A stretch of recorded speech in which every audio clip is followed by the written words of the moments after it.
Good day, everyone. Today we're going to be covering Chapter 3. We're going to start off with paragraph 18. For everyone, however, who has the ability to observe thinking, and with goodwill, every normal man has this ability, this observation is the most important one he can possibly make, for he observes something of which he himself is the creator. He finds himself confronted not by an apparently foreign object, but by his own activity. He knows how the thing he is observing comes into being. He sees into its connections and relationships. A firm point has now been reached, from which one can, with some hope of success, seek an explanation of all other phenomena of the world. And the summary for that is, in our human ability to observe thinking, we observe ourselves as the creator of our thoughts, and from this firm foundation can seek explanations of all other world phenomena. So earlier Steiner mentioned, if we're going to form knowledge of the world, we need to first find out the pillars for this knowledge, and he's pointed out that it appears that thinking is probably one of them, because it is something that we create ourselves, and it is something that we actually know very well. And so that's what he's stating in this paragraph, is he's deciding that we can make thinking as one of our main points in trying to explain the world. So paragraph 19. The feeling that he had found such a firm point led the father of modern philosophy, Descartes, to base the whole of human knowledge on the principle, I think, therefore I am. All other things, all other events, are there independently of me. Whether they may be truth or illusion or dream, I know not. There is only one thing of which I am absolutely certain, for I myself give it its certain existence, and that is my thinking.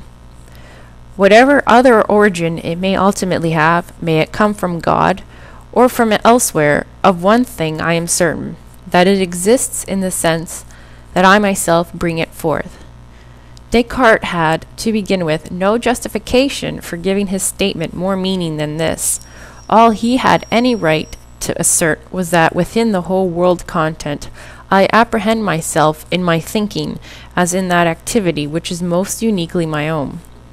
What the attached therefore I am is supposed to mean has been much debated. It can have a meaning on one condition only.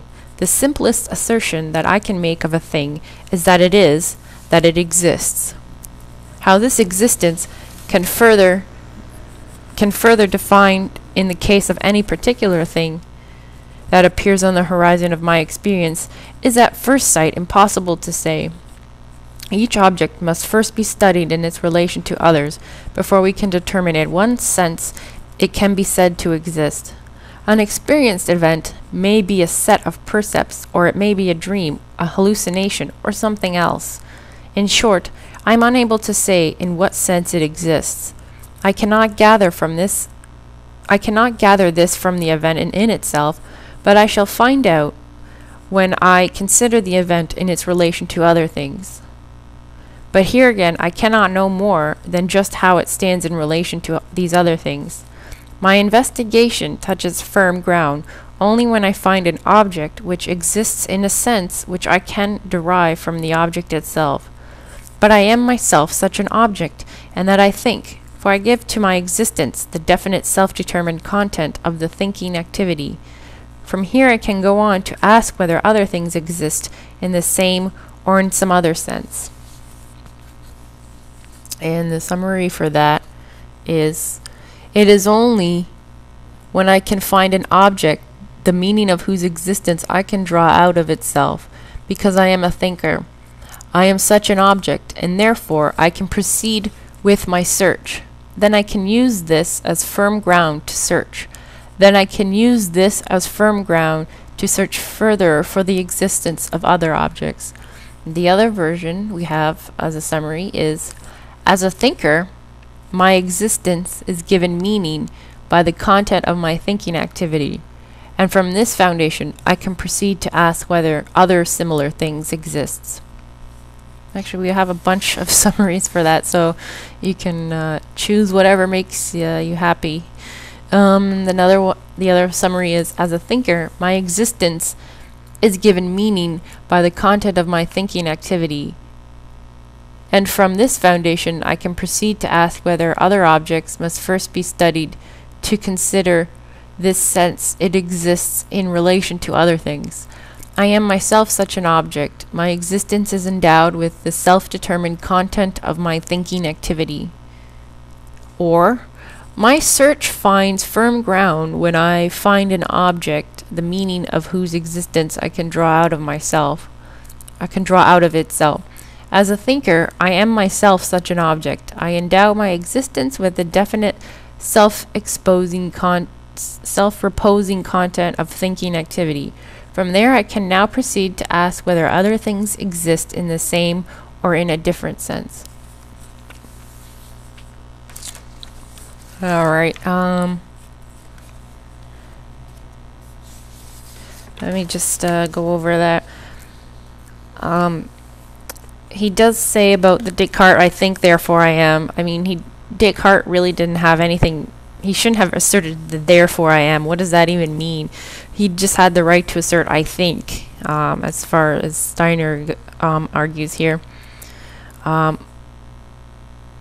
And he also states again that there's only one thing which I am absolutely certain, and that is I think, and that I am the creator of my thinking, and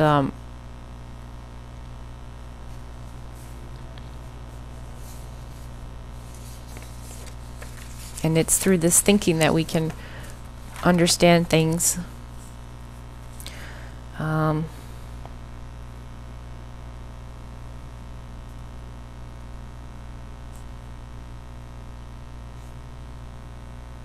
And also to realize that